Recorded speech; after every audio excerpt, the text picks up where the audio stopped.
आज हम लोग शुरू करने जा रहे हैं अपने क्लास 10th के सोशल साइंस को। और सोशल साइंस में भी हमारा जो सबसे पहला बुक है, यानी कि जो ज्योग्राफी है, बेसिकली ज्योग्राफी का सबसे पहला चैप्टर जो है हमारा, उसको हम लोग शुरू करेंगे रिसोर्सेस एंड डेवलपमेंट। यानी कि हम लोग शुरू क्या करने जा रहे हैं, सोशल साइंस। और सोशल साइंस में भी कौन सा बुक, ज्योग्राफी। ज्योग्राफी में कौन सा चैप्टर, चैप्टर नंबर 1, नाम क्या है, रिसोर्सेस एंड डेवलपमेंट, है ना। चलिए, तो बेसिकली हम लोग ज्योग्राफी का चैप्टर नंबर 1 स्टार्ट करने जा रहे हैं, जिसका नाम है रिसोर्सेस एंड डेवलपमेंट। समझिए अब इसको जरा ध्यान से कि आखिर ये चैप्टर किस चीज़ के बारे में है। रिसोर्सेज को हम लोग हिंदी में कहते हैं संसाधन। क्या कहते हैं, संसाधन। यदि हिंदी में आपको जानना हो कि सर रिसोर्सेज को क्या कहते हैं हिंदी में, तो रिसोर्स को हिंदी में हम लोग कहते हैं संसाधन। और डेवलपमेंट का मतलब तो आपको मालूम ही है। डेवलपमेंट का मतलब क्या, तरक्की, प्रगति, विकास, है ना, उन्नति, जो भी आप बोल लीजिए, वो सबका सब हमारा डेवलपमेंट का मतलब कहलाता है। तो यहाँ पे इस पूरे के पूरे चैप्टर में हम लोग दो ही चीज़ों के ऊपर बात करेंगे। पहला रिसोर्स के ऊपर बात करेंगे और दूसरा डेवलपमेंट के ऊपर बात करेंगे। कोई दिक्कत इसमें? अच्छा, डेवलपमेंट वर्ड बिल्कुल सुना सुना सा लग रहा है ना। इकोनॉमिक्स में भी आपने पढ़ा चैप्टर नंबर 1 में, लेकिन यहाँ पे चैप्टर नंबर 1 में जो आपने पढ़ा इकोनॉमिक्स में डेवलपमेंट, उस डेवलपमेंट से ज्योग्राफी में डेवलपमेंट अलग है। समझिएगा यहाँ पे ध्यान से। इकोनॉमिक्स में जो हमने आपको पढ़ाया डेवलपमेंट का मतलब, वो डेवलपमेंट बिल्कुल ज्योग्राफी में अलग हो जाता है। क्यों अलग हो जाता है? क्योंकि इकोनॉमिक्स बेसिकली आपको बताता किस चीज़ के बारे में, सोसाइटी के बारे में बताता है ना। तो वहाँ पे डेवलपमेंट का डेफिनेशन अलग हो जाएगा। ज्योग्राफी किस चीज़ के बारे में बताता है आपको? ज्योग्राफी आपको बेसिकली हमारे फिजिकल फीचर्स के बारे में बताता है, जैसे लैंड के बारे में, सॉइल के बारे में, अर्थ के बारे में, इन सब चीज़ों के बारे में बताता है। तो यहाँ पे डेवलपमेंट का मतलब अलग हो जाएगा। ठीक है, चलिए, तो हम लोग इस चैप्टर को पूरी तरीके से समझने की कोशिश करेंगे। तो आई होप आप लोग भी यहाँ पे कॉन्सेंट्रेट करेंगे। सबसे पहले इस चैप्टर को शुरुआत करने से पहले ना, हम यहाँ पे आपको बता देते हैं कि जब तक आप इस चैप्टर के मतलब को समझ नहीं पाएंगे, तब तक आपको ये चैप्टर ही समझ में नहीं आएगा। तो सबसे पहले चलो, डेवलपमेंट वर्ड तो सुना सुना सा लग रहा है, इसको तो यदि हम लोग नेगलेक्ट भी कर देंगे ना तो कोई दिक्कत नहीं है। लेकिन पहले आपको ये तो मालूम होना चाहिए कि सर आखिर रिसोर्स है क्या। रिसोर्स का डेफिनेशन आपने क्लास 6, 7, 8, 9 तक बहुत पढ़ा है, बहुत पढ़ा आपने रिसोर्स का डेवलपमेंट, सॉरी रिसोर्स का डेफिनेशन। लेकिन उस डेफिनेशन में ना जो कुछ भी आपने पढ़ा है वही चीज़ हम लोग यहाँ पे भी लिखेंगे। लेकिन चूंकि आप क्लास 10th में हैं, तो थोड़ा सा हम लोग उसमें कुछ नया ऐड करेंगे। ठीक है, चलिए तो शुरू करते हैं। आखिर रिसोर्स का मतलब क्या होता है? अच्छा, क्लास 10th में रिसोर्स का डेफिनेशन क्या लिखा हुआ है, इसको हम लोग बाद में देखेंगे। लेकिन क्या कोई बता सकता है कि क्लास 9 तक आपने रिसोर्स का डेफिनेशन क्या पढ़ा था? चलो, डेफिनेशन यदि आपको मालूम नहीं भी है तो क्या हिंदी में बता सकते हैं एक लाइन में कम से कम, रिसोर्स किसको कहते हैं? अरे भाई, ऐसे ऐसे बोलेंगे ना कि जो चीज़ हमारे ज़रूरत को पूरा कर दे, हमारे नीड को सेटिस्फाई कर दे, वही चीज़ हमारा रिसोर्स कहलाता है। एग्जाम्पल, हमारा फ़ोन, कैमरा, कैमरा स्टैंड, आपका घर, न पानी, हवा, टेबल, कुर्सी, ब्रेंच, जो कुछ भी है, मतलब जो आपके नीड को पूरा कर दे, जो आपके ज़रूरत को सेटिस्फाई कर दे, उसी को हम लोग कहते हैं रिसोर्स। यही तो आप हम लोग जानते हैं अभी तक रिसोर्स का डेफिनेशन। लेकिन देखते हैं कि आखिर क्लास 10th में रिसोर्स का डेफिनेशन किस प्रकार से दिया गया है। चलिए, इसके बारे में हम लोग आज यहाँ पे देखेंगे। सबसे पहले यहाँ पे रिसोर्स का डेफिनेशन दिया गया है, everything which is available in our environment can be used to satisfy our needs. यानी कि हमारे इन्वायरमेंट में, हमारे चारों तरफ जो कुछ भी अवेलेबल है, और यदि वो चीज़ हमारे नीड को सेटिस्फाई कर रहा है, हमारे ज़रूरत को पूरा कर दे रहा है, तो उसको हम लोग कह देंगे रिसोर्स। इतना ही हम लोग पढ़ते थे बचपन वाले क्लास में। लेकिन क्या केवल इतना कह देना क्लास 10th में काफ़ी होगा? नहीं, इसमें थोड़ा सा आपको 3 वर्ड और ज़्यादा इसमें आपको ऐड करने हैं। And it is technologically accessible, economically feasible and culturally acceptable are known as resource. यही 3 इंपॉर्टेंट टर्म आपको यहाँ पे समझना है। और यही 3 इंपॉर्टेंट टर्म्स के वजह से आपके क्लास 10th का जो रिसोर्स का डेफिनेशन है, वो बचपन वाले क्लास के डेफिनेशन से बिल्कुल अलग कर देता है। और ये बिल्कुल सटीक डेफिनेशन है। ठीक है, अब जरा समझिए यहाँ पे इसका मतलब क्या हुआ। सबसे पहले हमने आपको मतलब बताया रिसोर्स का ये कि जो हमारे नीड को सेटिस्फाई कर दे, जो हमारे ज़रूरत को पूरा कर दे, वही चीज़ हमारा रिसोर्स कहलाता है। लेकिन इतना बोल देना केवल काफ़ी नहीं है। इसमें क्या होना चाहिए? और इसमें ये होना चाहिए कि वो टेक्नोलॉजिकली एक्सेसिबल होना चाहिए, मतलब कि हर आदमी उसका इस्तेमाल कर सके। मतलब कि चलिए हम ना आपको इसका एग्जाम्पल देके बताते हैं। ठीक है, जैसे मान लीजिए, चूँकि हम लोग अभी पटना में रह रहे हैं और पटना में आपको मालूम है बगल में गांधी मैदान है। एग्जाम्पल आप लोग समझिएगा। ठीक है, पटना में गांधी मैदान है, और आप सपोज कीजिए कि गांधी मैदान के नीचे में ना एकदम पूरा तेल का कुआं पाया गया। मतलब कि गांधी मैदान को यदि आप मुश्किल से मुश्किल 30 से 40 फीट यदि खोदेंगे तो आपको पेट्रोल मिलना शुरू हो जाएगा, यानी कि बेसिकली आपको पेट्रोलियम मिलना शुरू हो जाएगा। एग्जाम्पल के तौर पे आप मानिए बस, ठीक है। वहां पे आपको पेट्रोलियम मिल गया, ठीक है, वो आपके जरूरत को पूरा कर देगा, वो भी ठीक है, लेकिन क्या हम उसको रिसोर्स कह देना शुरू कर देंगे? समझिएगा हम यहाँ पे क्या कहना चाह रहे हैं। हम यहाँ पे कहना ये चाह रहे हैं कि जो चीज़ हमारे ज़रूरत को पूरा कर दे, हमारा नीड को सेटिस्फाई कर दे, हम उसको रिसोर्स कह देंगे। लेकिन वो टेक्नोलॉजिकली एक्सेसिबल होना चाहिए, इकोनॉमिकली फिजिबल होना चाहिए, और कल्चरली एक्सेप्टेबल होना चाहिए। इसको आप समझिए इसे।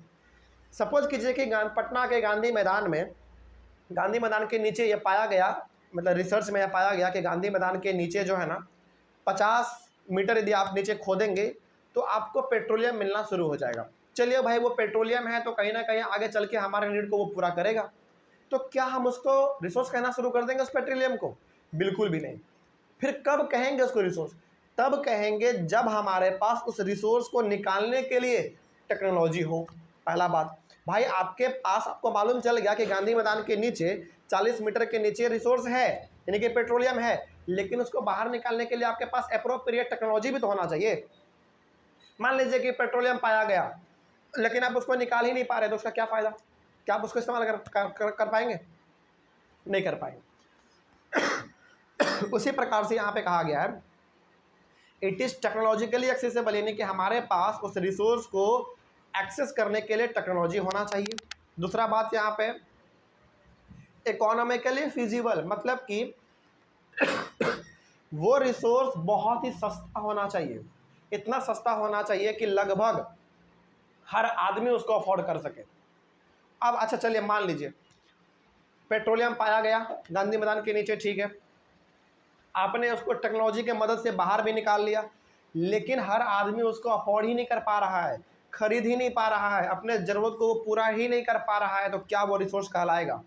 बिल्कुल भी नहीं कहलाएगा। तो पहला आपने क्या देखा? पहला आपने ये देखा कि भाई उस रिसोर्स को एक्सेस करने के लिए हमारे पास एप्रोप्रिएट टेक्नोलॉजी होना चाहिए। दूसरा, वो इकोनॉमिकली फिजिबल होना चाहिए। इकोनॉमिकली फिजिकल का मतलब यहाँ पे क्या है? हर आदमी उसको अफोर्ड कर सके, इस प्रकार से उसको सस्ता होना चाहिए। दूसरा, कल्चरली एक्सेप्टेबल। ये सबसे इंपॉर्टेंट है।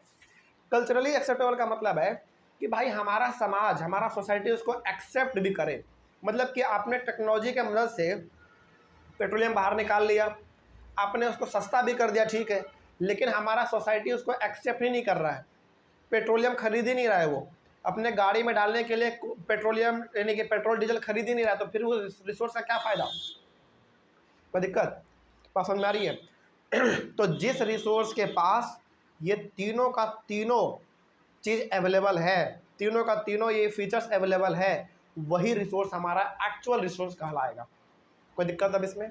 तो अब यदि आपसे क्लास 10th में खास करके पूछे कि बताओ रिसोर्स का डेफिनेशन क्या है, तो अब आप ऐसे बताइएगा कि देखो, वो हर चीज़ जो हमारे नीड को पूरा कर दे, जो हमारे नीड को सेटिस्फाई कर दे, जो हमारे ज़रूरत को पूरा कर दे, उसको हम लोग कहेंगे रिसोर्स। लेकिन यहाँ पे आपको 3 टर्म इस्तेमाल करना है ज़रूर।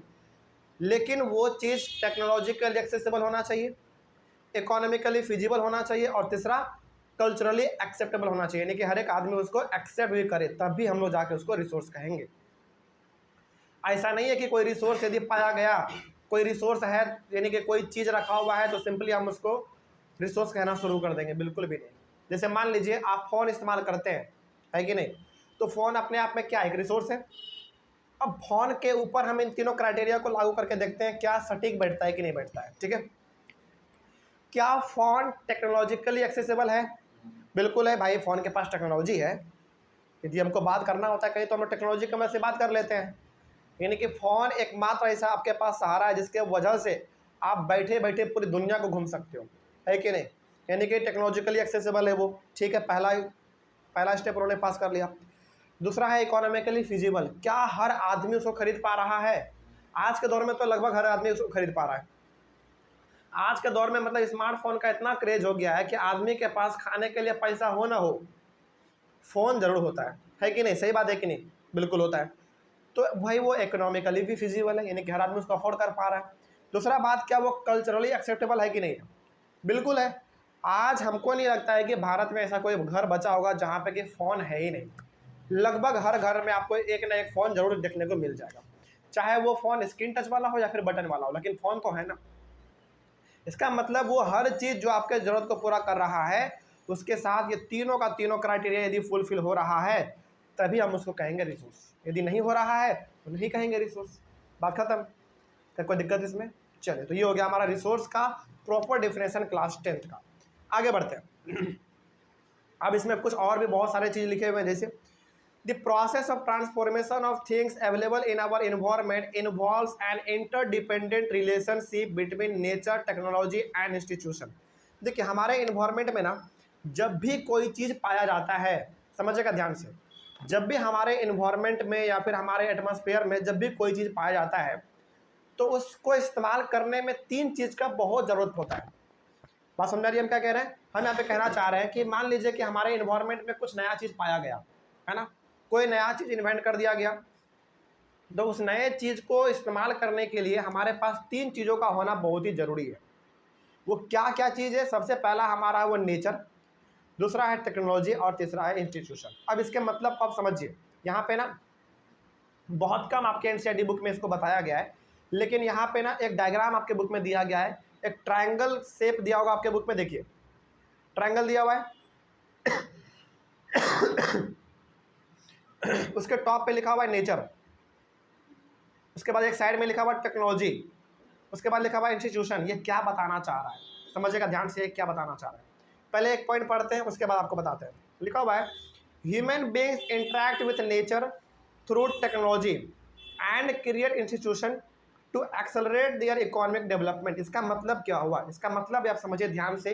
देखो, ये ना एक डायग्राम ही आपके सामने दे दिया गया है, और वो डायग्राम दिखने में बिल्कुल सिंपल और बहुत छोटा लग रहा है, लेकिन वो बहुत बड़ी बात कह रहा है। और इससे लगभग हर बार लगभग सीबीएसई सवाल पूछा है। पिछले हम जब आपको सैंपल पेपर बनवाएंगे, आपको हम कुछ प्रीवियस ईयर से क्वेश्चन देंगे ना, आपको ये सवाल जरूर मिलेगा उसमें।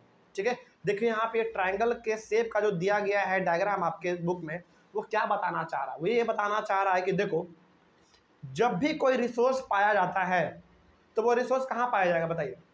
नेचर में पाया जाएगा, यानी कि हमारे खुले वातावरण में पाया जाएगा। जब भी कोई रिसोर्स पाया जाएगा तो वो हमारे वातावरण में पाया जाएगा। ठीक है, उस रिसोर्स के पास सबसे पहले पहुंचेगा कौन? Human being. ठीक है, उस रिसोर्स का ह्यूमन बीइंग किसके थ्रू इस्तेमाल करना शुरू करेगा? टेक्नोलॉजी के थ्रू इस्तेमाल करेगा। चलिए भाई, यहाँ तक हमको समझ में आ गया कि यदि इन्वायरमेंट में यानी कि नेचर में कोई रिसोर्स पाया गया है, तो ह्यूमन बीइंग सबसे पहले नेचर के पास जाएगा, टेक्नोलॉजी के मदद से उसको बाहर निकाल के इस प्रकार से उसको ट्रांसफॉर्म कर देगा कि लोग उसको इस्तेमाल करना शुरू कर दें। यानी कि नेचर में पाया गया हमारा रिसोर्स, टेक्नोलॉजी के थ्रू उस रिसोर्स को ट्रांसफॉर्म कर दिया गया। अब आपने उस रिसोर्स को ट्रांसफॉर्म कर दिया, बहुत अच्छा उसको आपने बना दिया, लेकिन उसको बेचने के लिए, लोगों तक पहुंचाने के लिए आपके पास एक इंस्टीट्यूशन भी तो होना चाहिए। मतलब कि आपके पास एक दुकान भी तो होना चाहिए। जैसे मान लीजिए आप अपने कार में डीजल, पेट्रोल ये सब भरवाते हो, ठीक है, ज़मीन के नीचे से, या फिर चलो मान लो कहीं से भी नेचर में हमारा पेट्रोलियम पाया गया, पेट्रोलियम से डीजल और पेट्रोल बना दिया गया। ठीक है, कोई दिक्कत इसमें? समझिएगा ध्यान से। यहाँ पे एग्जांपल देते हैं पेट्रोलियम का। पेट्रोलियम पाया गया कहाँ पे? नेचर में। उस पेट्रोलियम से डीजल, पेट्रोल, केरोसिन किसके थ्रू बनाया गया? टेक्नोलॉजी के थ्रू बनाया गया। अब आपके सामने ना उस चीज़ को बेचने के लिए आप देखते होंगे पेट्रोल पंप बनाया जाता है। पेट्रोल पंप क्या है? बेसिकली इंस्टीट्यूशन है, यानी कि आपने नेचर के साथ इंटरेक्ट किया, टेक्नोलॉजी के सहारे से आपने उसको ट्रांसफॉर्म कर दिया उस रिसोर्स को, और उस रिसोर्स को बेचने के लिए, लोगों तक पहुंचाने के लिए आपने क्या कर दिया? इंस्टीट्यूशन क्रिएट कर दिया। जरा बताइए, क्या इंस्टीट्यूशन यदि क्रिएट नहीं होगा तो क्या रिसोर्स लोगों तक पहुँच पाएगा? बिल्कुल भी नहीं पहुँच पाएगा। इसीलिए इन तीनों के बीच में जो सबसे इंपॉर्टेंट रोल प्ले करता है वो कौन करता है? ह्यूमन बीइंग प्ले करता है। तो आपसे सवाल यहाँ पे कैसे पूछता है वो समझिए। आपसे सवाल ये पूछेगा कि ह्यूमन बीइंग नेचर, टेक्नोलॉजी और इंस्टीट्यूशन से किस प्रकार से इंटरेक्ट करता है, ये आपसे सवाल पूछेगा। तो आपका जवाब क्या होना चाहिए? आपका जवाब ये होना चाहिए कि भाई नेचर से सबसे पहले ह्यूमन बीइंग इंटरेक्ट करता है, यानी कि नेचर के पास सबसे पहले ह्यूमन बीइंग जाता है, टेक्नोलॉजी के मदद से वो रिसोर्स को ट्रांसफॉर्म करता है, ठीक है, और ट्रांसफॉर्म करने के बाद ह्यूमन बीइंग इंस्टीट्यूशन क्रिएट करता है जहाँ पे उसको जाके फिर वो बेच सकता है, यानी कि लोगों तक पहुँचा सकता है, और उसके बाद ही लोगों तक रिसोर्स हमारा फाइनली पहुँच पाता है। इस प्रकार से ह्यूमन बीइंग नेचर, टेक्नोलॉजी और इंस्टीट्यूशन से इंटरेक्ट करता है। इसी प्रकार से आपको जवाब देना है। कोई दिक्कत इसमें? आगे बढ़े हम लोग। तो ये डायग्राम बहुत ही सिंपल आपके बुक में दिया हुआ है, लेकिन ये डायग्राम बहुत कुछ कहता है, ठीक है। आगे बढ़ते हैं। उसके बाद human being themselves are essential components of resource. अच्छा, आपने ना बचपन वाले क्लास में पढ़ा होगा, ह्यूमन बीइंग अपने आप में एक रिसोर्स है। ह्यूमन बीइंग अपने आप में एक रिसोर्स है। बात समझ में आ रही है? जैसे एग्जांपल देते हैं हम आपको डॉक्टर का। बताइए, डॉक्टर एक रिसोर्स है कि नहीं? बिल्कुल डॉक्टर एक रिसोर्स है। जैसे मान लीजिए कि आपको फीवर हुआ तो आपको किसके पास जाते हैं? डॉक्टर के पास। आपको जरूरत किस चीज़ का था? भाई डॉक्टर का जरूरत था, तो डॉक्टर आपको मिल गया, आपके जरूरत को पूरा कर दिया। तो डॉक्टर भी अपने आप में एक रिसोर्स है। कोई दिक्कत इसमें? चलिए आगे बढ़ते हैं। Human being transform material available in our environment into resource and use them. Human being क्या करता है? हमारे इन्वायरमेंट में या फिर हमारे एटमॉस्फेयर में जो भी मटेरियल अवेलेबल है उसको ट्रांसफॉर्म कर देता है, उसको एक ऐसा रूप दे देता है जिसके वजह से इंसान आगे चल के उसको आसानी तरीके से इस्तेमाल कर सकता है। जैसे मान लीजिए एग्जांपल के तौर पे आप समझिए, आपको पेट्रोलियम मिल गया, ठीक है, लेकिन पेट्रोलियम को यदि ह्यूमन बीइंग ट्रांसफॉर्म ही नहीं करता डीजल में, पेट्रोल में, केरोसिन में, तो क्या आप उसको अपने गाड़ी में भरवा के इस्तेमाल कर पाते? बिल्कुल भी नहीं कर पाते। तो वही बात यहाँ पे कहा गया है कि ह्यूमन बीइंग मटेरियल के साथ इंटरेक्ट करता है, उसको ट्रांसफॉर्म करता है और इंस्टीट्यूशन बना के उसको बेच देता है, यानी कि लोगों तक पहुँचा देता है, ठीक है। इसी तरीके से हमारा रिसोर्स आगे बढ़ता चला जाता है और लोग उसका इस्तेमाल करते चले जाते हैं। चलिए, यही चीज़ हमारा यहाँ पे समझने लायक था। अब यहाँ पे ना रिसोर्स को अलग अलग ग्रुप में बांटा गया है। Resources can be classified in the following veg: on the basis of origin, on the basis of exhaustibility, on the basis of ownership and on the basis of status of development। यानी कि 4 group में resource को आपके book में बांटा गया है। On the basis of origin में हमको पढ़ना है बायोटिक और अबायोटिक रिसोर्स के बारे में। चिंता मत कीजिए, इन सभी के बारे में हम लोग डिटेल स्टडी करेंगे, ठीक है। लेकिन फिलहाल आप समझिए कि किन किन ग्रुप में बांटा गया है। सबसे पहले बांटा गया है on the basis of origin, इसमें हम लोग पढ़ेंगे बायोटिक और अबायोटिक रिसोर्स के बारे में। अब ये सब क्या है सर, ये भी हम लोग जानेंगे, डिटेल जानेंगे, लेकिन फिलहाल अभी आप ये आगे जानते चलिए। आगे बढ़ते हैं। On the basis of exhaustibility में हम लोग पढ़ेंगे renewable and non renewable resource के बारे में। On the basis of ownership में हम लोग पढ़ेंगे individual, community, national and international resource के बारे में। उसके बाद on the basis of status of development में हम लोग पढ़ेंगे potential, developed, stock and reserve resources के बारे में। यानी कि इन 4 ग्रुप में हमारा रिसोर्स बांटा गया है। इन चारों के बारे में हम लोग डिटेल स्टडी करेंगे, लेकिन यहाँ तक तो कोई डाउट नहीं होना चाहिए किसी को। चलिए, तो अगला वाला क्लास हमारा बेसिकली वहीं से शुरू होता है। टॉपिक का नाम है टाइप्स ऑफ रिसोर्सेज। आप लोग पेज पलटेंगे, आपको मिलेगा टॉपिक एक टाइप्स ऑफ रिसोर्सेज। इसी में हम लोग एक एक करके चारों के बारे में पढ़ेंगे, लेकिन अगले वाले क्लास से। यहाँ तक तो कोई दिक्कत नहीं। चलिए, मिलते हैं अगले वाले क्लास में। Thank you very much.